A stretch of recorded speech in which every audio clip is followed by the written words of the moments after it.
changing your life is a change in the inner game.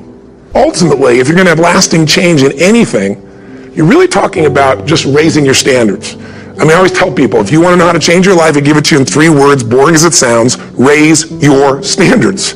Lasting change is different than a goal. You don't always get your goals, but you always get your standards. Everybody in life gets their musts. They don't get their shoulds. Most people have a list of shoulds, don't they? Don't you have a list of the shoulds, things you should do, you should follow through on? I should lose some weight, I should work out more, I should make more calls, I should respond more rapidly to my email, whatever. You know, whatever your should list is, people love to have their should list be met, but it's kind of like New Year's resolutions. If it does, it's really exciting, but if it doesn't, which is most of the time, it's a little disappointing, but you kind of know it's not going to happen. But when you decide something is a must for you, an absolute must, when you cut off any possible, you say, I'm going to find the way, or I'm going to make the way. Human beings, when they resolve things, when they make a real resolution inside themselves, which is they raise the standard, they make it a must, they find the way. Haven't you had some area of your life where you raise your standard and your life has never been the same? Maybe at one time in your life you smoked cigarettes, or you did something and you did it for years and you kept trying to change it and kept telling yourself, I should. And then one day something happened. Something just clicked you over. Something took you over that kind of tipping point. And inside yourself you said, no more. And it was a very, very different experience, wasn't it? Something inside of you shifted, and what was a should became a must, and you've never gone back. Because somewhere when we make this click, when we make something a must, we attach ourselves to it. It becomes part of our identity. Most people, if they really look at how they're living their life today, it's based on a set of standards, a set of beliefs that they made choices about 10, 20, 30 or more years ago. I mean, very often we made decisions in our youth or very young about what to believe, about what we were capable of, about who we are as a person, and that becomes the glass ceiling, if you will, that controls us. Take a look at any place you've got a limitation and ask yourself, when did I decide to accept that limitation? And you may not even see it as a limitation. You might see it as just, that's who I am. But so often in our lives, we've adapted to be a certain way so that we don't fail or so that people will like us or respect us, but it's not necessarily who we are. Joy comes when you're spontaneous.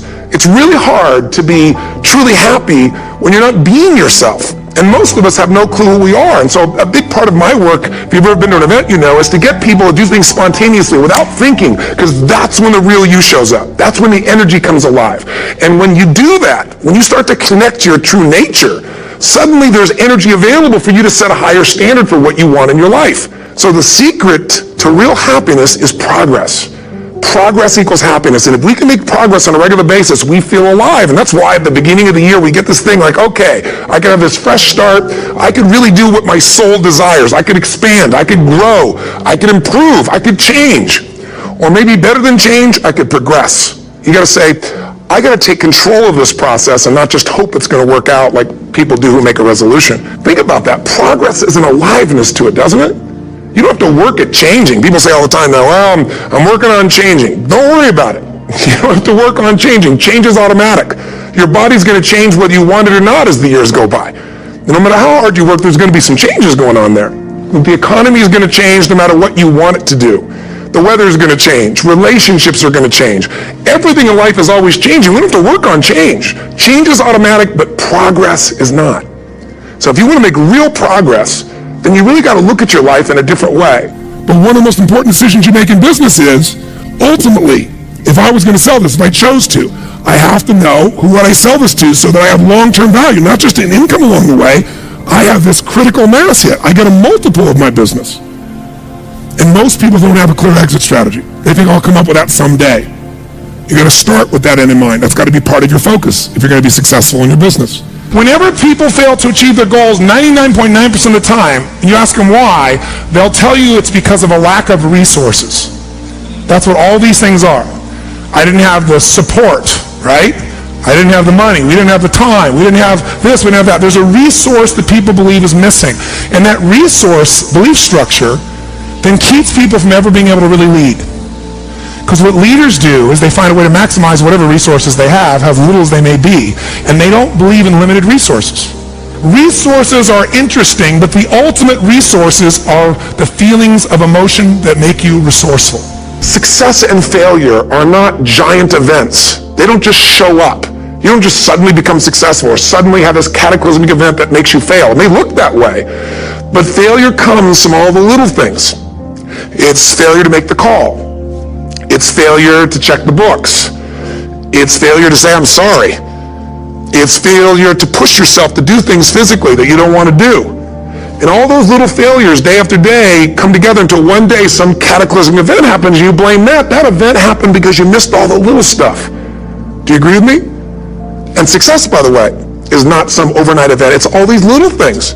Success is having a vision. Success is making it compelling. Success is really seeing it and feeling it every day with strong enough reasons. Success is feeling the sense that I'm here to grow and I'm here to give something to the world more than just myself. All the little stuff. That's where success comes from. But when you decide what's most important to you, your brain goes after it.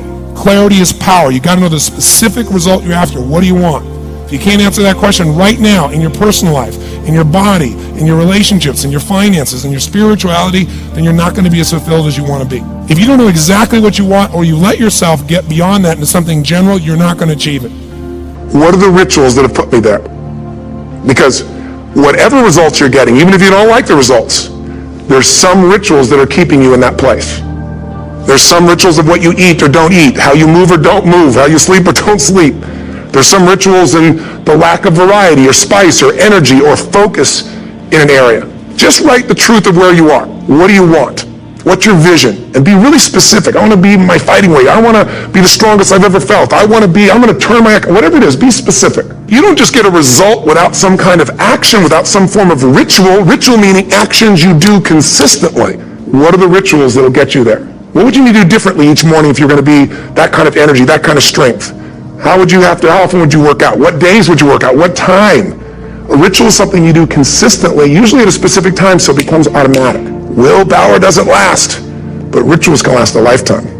I bet you have some rituals in your life right now you've been doing for years, even though some of them don't serve you. I'm just saying, wake yourself up. If you want a new year and a new life, you don't need to start on January 1st. Start today and just begin to see what happens and see how easy it is to just do a few little rituals. Don't do them all, just do 2 or 3 new things. And you know what happens? You'll get momentum. Because once you discipline yourself in one area of your life, you feel yourself doing it in other areas as well. There's always 2 pains in life. There's the pain of discipline or there's the pain of regret. And discipline weighs ounces, as my friend Jim Rohn taught me. Regret weighs tons. You don't want to have regret. So right now, what do you want to change? What's it really like? What are the rituals that got you there? They'll take a little homework. If you're not sure, ask the people around you. They'll tell you what your rituals are. What do I really want in depth? What are the rituals that will get me there? And then get yourself to start a few of those actions and lock them in place. Here's what I've created for my life, and anyone I know succeeded. I'm a 17-year-old kid from Azusa, California, with no real education other than self-education, with no background, with no money, but I did one thing. I love people. And I had an enormous demand I made upon myself, and I sculpted my mind and my emotions to get me to do whatever it would take to achieve and to contribute. But to do that, I did it by using my body and changing my focus. I did it by putting myself in a peak physiology and using what I call incantations. So starting when I was 17, I started doing incantations, not affirmations. Affirmations, you go, I'm happy, I'm happy, I'm happy, I'm happy, I'm happy. What's the problem? You haven't changed your what? Physiology. If you don't change your physiology, you won't get anything. So an incantation is not only you speak it, but you embody what you're saying with all the intensity you can. And you do it with enough repetitions that it sticks in your head. Like It's a Small World, now the conversation in your head is always the same and it gives you what you want. So you use your body and your voice. I will do something that I still do backstage and have done for 23 years. Because I don't hope I'm going to be in a good state, I demand it.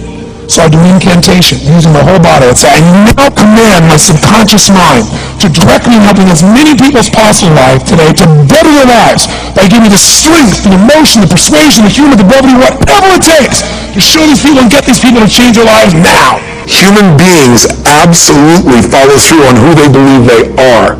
If you define yourself as somebody who is really conservative, you're not going to be crazy and act nuts unless you're really drunk or something, and then you can say it's the alcohol, when it's really just you finally getting permission to be yourself. The alcohol is your excuse. If you're a really crazy person, you act crazy, outrageous, playful. You don't act conservative because it's not who you are.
so high I'm hypnotized. What's up is down, what's left is right. Chasing stars and holding you. I can't see the end, but we'll see it through.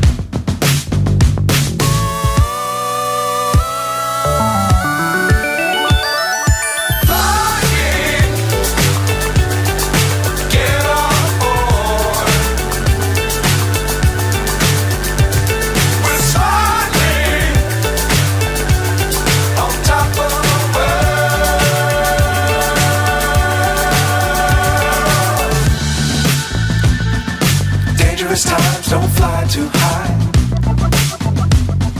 Be sure to keep the ground in sight. Fly forever if you keep it tight. Love the world but keep the sky on your mind.